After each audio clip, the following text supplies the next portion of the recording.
সম্মানিত শুধু খেয়াল রাখবেন, হালালের ভেতরেই বরকত আছে। হালালে কি আছে? হারামে কোনো বরকত নেই। হারামে আছে সাময়িক উত্তেজনা আর উন্মাদনা। কিন্তু হালাল, এর ভেতরে আল্লাহ তাআলা বারাকা ঢুকিয়ে দিয়েছেন। তাহলে আমরা হালাল কনজিউম করব, কি বলেন? সব ক্ষেত্রে, সব ক্ষেত্রে। হারাম খেয়ে, হারাম কনজিউম করে যে ব্যক্তি দোয়া করে, যারা হারাম খায় তাদের দোয়া আল্লাহ কবুল করে না। এবং হারাম খেয়ে বর্ধিষ্ণু দেহ আল্লাহর জান্নাতে প্রবেশ করবে না। লা ইয়াদখুলুল জান্নাতা জাসাদুন গুযিয়া বিল হারাম। হারাম খেয়ে যে দেহ নাদুস নুদুস হয়েছে, ওই দেহ কখনো আল্লাহর জান্নাতে প্রবেশ করবে না। এজন্য খবরদার, আমাদের সবকিছু আমরা হালাল দিয়ে সাজাবো ইনশাআল্লাহ। বলেন সবাই। আমাদের অনেকে একটা ভুল করে, সেটা হচ্ছে অনেকে খাবারের ক্ষেত্রে খুব কনসার্ন, যেটা হালাল হইতে হবে, যেটা আমি কনজিউম করব এটার ব্যাপারে খুব কনসার্ন, কিন্তু অন্যান্য বিষয়ে তার আর কোনো খেয়াল নাই, ভ্রুক্ষেপ নাই। এরকম আছে না নাই বলেন? আমাদের সরকারি বিভিন্ন অফিসগুলোতে ঘুষ আছে না? ঘুষ আছে। দেখবেন সরকারি অনেক হিন্দু কর্মকর্তা গরুর গোশত খায় না। কেন খায় না? তার ধর্মে এটা নিষেধ, গরু খেতে চায় না। আচ্ছা, আবার সরকারি অফিসগুলোর অনেক মুসলিম কর্মকর্তা দেখবেন সরকারি কাজে থাইল্যান্ড গিয়েছে, চায়না গিয়েছে, খুঁজে খুঁজে হালাল রেস্টুরেন্ট খোঁজে।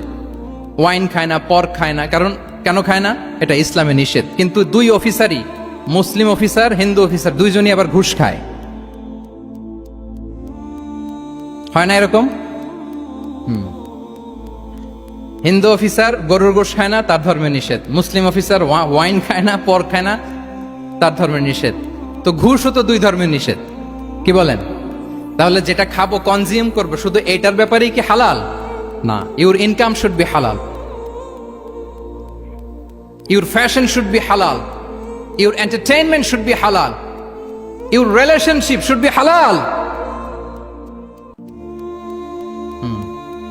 আপনার রিলেশনশিপও কি হইতে হবে?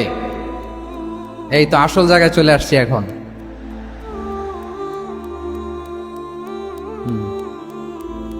হালাল রিলেশনশিপ কোনটা? বিয়ে।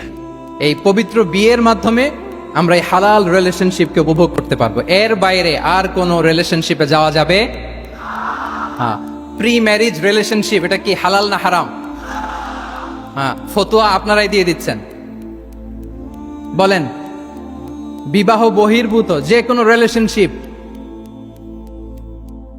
হালাল নাকি হারাম? এক্সট্রা ম্যারিটাল যে কোনো রিলেশনশিপ বলেন, হালাল নাকি হারাম? সাবধান হইতে হবে। তাহলে হালালের সাথে আমাদের সম্পর্কটাকে জোরদার করতে হবে। আচ্ছা, আপনারা আমার সাথে আছেন তো? মুসলিম আইডেন্টিটি রক্ষায় প্রথমে কি বলেছিলাম? সালাত। 2 নম্বরে অ্যাটাচমেন্ট উইথ কোরআন। 3 নম্বরে কি? হ্যাঁ, হালাল মেনটেন করতে হবে।